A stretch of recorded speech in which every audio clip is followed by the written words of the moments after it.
بسم اللہ الرحمن الرحیم۔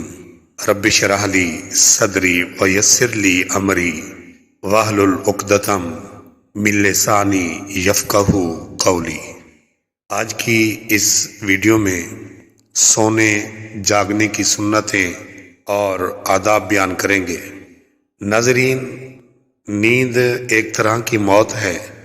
جب بھی ہم سونے لگیں تو ہمیں ڈرنا چاہیے کہ کہیں ایسا نہ ہو کہ آنکھ ہی نہ کھلے اور ہمیشہ کے لیے ہی سوتے نہ رہ جائیں۔ لہٰذا روزانہ سونے سے پہلے بھی اپنے گناہوں سے توبہ کر لینی چاہیے۔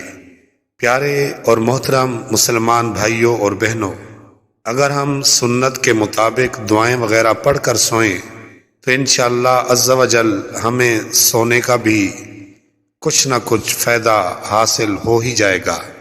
تو سونے سے پہلے بسم اللہ شریف پڑھ کر بستر کو 3 بار جھاڑ لیں تاکہ کوئی موذی شے یا کیڑا وغیرہ ہو تو نکل جائے۔ سونے سے پہلے یہ دعا پڑھ لینا سنت ہے، اللہم باسمک اموت و احیا، جس کا ترجمہ ہے اے اللہ، میں تیرے نام کے ساتھ ہی مرتا ہوں اور جیتا ہوں، یعنی سوتا اور جاگتا ہوں۔ الٹا یعنی پیٹ کے بل نہ سوئیں۔ حضرت سیدنا ابو ہریرہ رضی اللہ عنہ سے مروی ہے کہ حضور پاک صاحب الاولاق سیاہ افلاق صلی اللہ تعالی علیہ وآلہ وسلم نے ایک شخص کو پیٹ کے بل لیٹے ہوئے دیکھا تو ارشاد فرمایا، اس طرح لیٹنے کو اللہ تعالی پسند نہیں فرماتا۔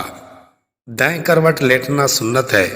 حضور تاجدار مدینہ صلی اللہ علیہ وآلہ وسلم جب اپنی خوابگاہ پر تشریف لے جاتے تو اپنا سیدھا ہاتھ مبارک سیدھے رخسار شریف کے نیچے رکھ کر لیٹتے۔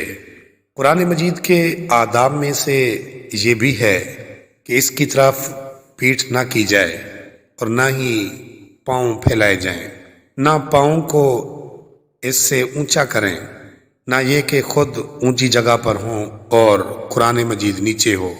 ہاں، اگر قرآن پاک اور مقدس اوراق وغیرہ اونچی جگہ ہوں تو اس سمت پاؤں کرنے میں کوئی مذائقہ نہیں۔ کبھی چٹائی پر سوئیں تو کبھی بستر پر، کبھی فرش زمین پر ہی سو جائیں۔ جاگنے کے بعد یہ دعا پڑھیں، الحمدللہ الذی احیانا بعد ما اماتنا والیہ النشور، جس کا ترجمہ ہے تمام تعریفیں اللہ عز و جل کے لیے ہیں جس نے ہمیں مارنے کے بعد زندہ کیا اور اسی کی طرف لوٹ کر جانا ہے۔